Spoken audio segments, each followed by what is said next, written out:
Welcome back to the channel. Today we're going to make a fresh homemade salsa that tastes better than any store version you can buy. The advantage to making your own is you control what goes inside it, meaning you don't have to add preservatives because it only takes about 15-20 minutes to make, and you can always make it fresh each time.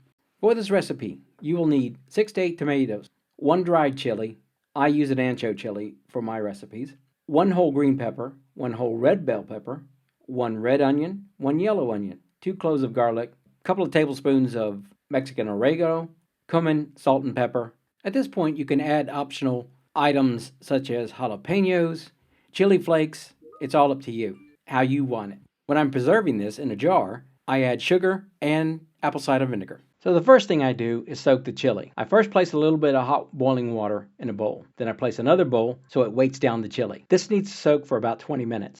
Next, I cut the stems off the tomatoes, quarter them, and place them in a pot.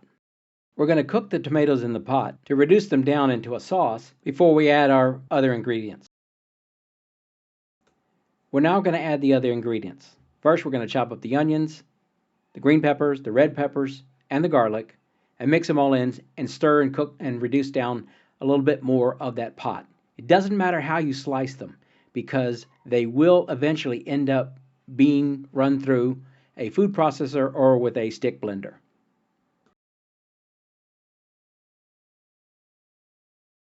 So before we add all our other vegetables, we're going to stir the tomatoes around, making sure that that reduction is taking place and they're all breaking down into looks like a big mush. So in the background, we're cutting up the chili. We're going to take out the seeds, cut it up into bits, and then throw it in the pot as well and stirring that mixture in.